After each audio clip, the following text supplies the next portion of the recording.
So hi everyone, welcome to your channel Impulse Tech. I am Yogesh Bhavne. So today I have come up with a video which is based upon Raspberry Pi Pico series by using Arduino Ide. So I have already made one video that how you can use Raspberry Pi Pico in Arduino Ide. So today we are going to use soil moisture sensor with the Raspberry Pi Pico. So without wasting so much of time, let's get started. So on the screen you can see I am using Easy Ide for building the circuit diagram. So here you can see I have used two LEDs as you can see on the screen, LED 1 and LED 2, Raspberry Pi Pico and the soil moisture sensor. So we will interface all the three components with the Raspberry Pi Pico. So this is the pin out of the Raspberry Pi Pico board. It has total 40 pins as you can see, from 1 to 40 pins. Now here you can see we are having analog input, that is ADC 2, ADC 1 and ADC 0. So these are the analog input for Raspberry Pi Pico.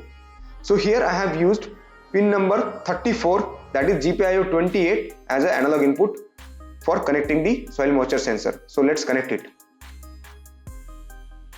So this is the analog output of soil moisture sensor. Let's connect it to the pin number 34, that is GPIO 28. As you can see here, pin number 34 GPIO 28, that means analog input 2. So let's connect. Let's take the wire and let's connect it to the pin number 34. So we have connected the analog output of soil moisture sensor to the analog input of Raspberry Pi Pico. Okay, so we are not going to use the digital output, so we are going to use the ground and the VCC. Here on the pin you can see pin number 36 is the 3.3 volt output. So we will connect the VCC to the pin number 36. Here you can see, let's click on VCC and connect it to the pin number 36.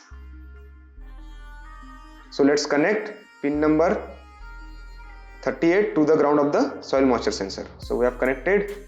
So we have done with the connection for soil moisture sensor. Now here I have used two LEDs. One is to show that there is a dryness and one is to show there is a moisture in the soil.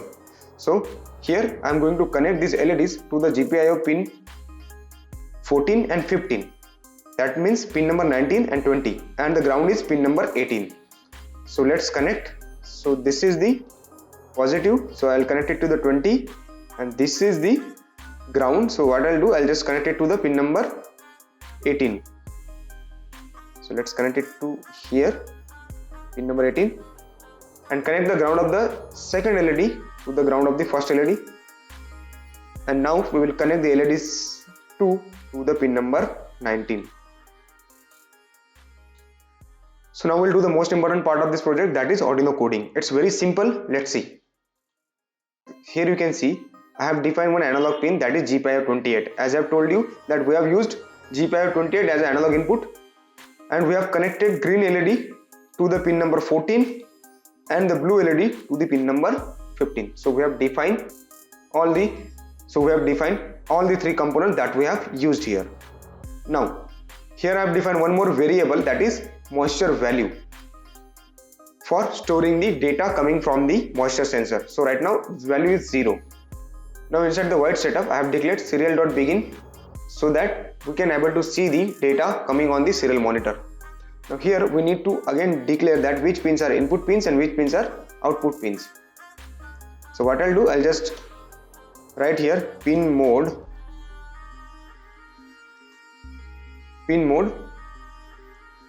14, comma, or else what you can write, green LED is output,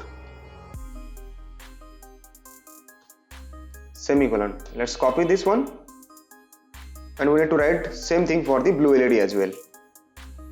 Let's write here blue LED. Here you can see. So inside the void loop, what I'm doing, that I'm just storing the values of moisture sensor inside the variable moisture value that we have created. Here you can see. So for reading the analog values, we need to use command, that is analog read. So analog read, that is analog pin. So analog pin means GPIO 28. Here you can see. So now I wanted to print the values stored inside this variable.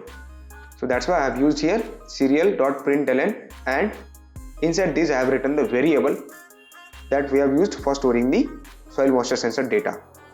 Now, here I have used one conditional statement.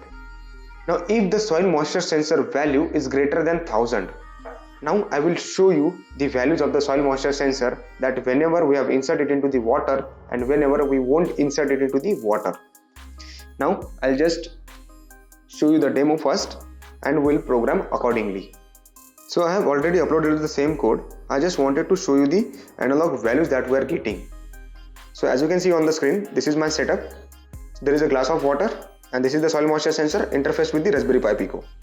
And here you can see I have used blue LED as well as the green LED. Now here what I have done, whenever there is a dryness, the blue LED will turn on. As you can see on the screen, there is a dryness. The value is greater than 1000. Now the value is 1023. So the value is greater than 1000, then only the blue LED will turn on. As you can see, blue LED will turn on, right? And green LED will turn off. The same thing else. That opposite, if the opposite will happen, that means if the value is less than 1000, then blue LED will off and the green LED will turn on. So I'll just click on serial monitor. As you can see, now I'll just insert this. Now I'll just insert this soil moisture sensor inside the water, and you can see the green LED will turn on, and the value is 510, 500, greater than 500, less than 1000, as you can see. So green LED will turn on. Now I'll just remove the soil moisture sensor, blue LED will turn on. Just insert it, green LED, blue LED. As you can see. Now this is very simple project that you can build by using the Raspberry Pi Pico and the soil moisture sensor. Now instead of using LED, you can use relay. Now why I wanted to use relay here? Because we wanted to control the pump based upon the soil moisture sensor data. So whenever the moisture is less, then what we can do, we can turn on the relay, then we can automatically turn on the pump. So instead of using LED, you can use the relay and the pump, so that you can able to build the smart garden. Project. So I hope you found this video useful, and even if you don't understood anything, just let me know inside the comment box. Then do subscribe the channel and hit on the like button. Thanks for watching. See you in the next video.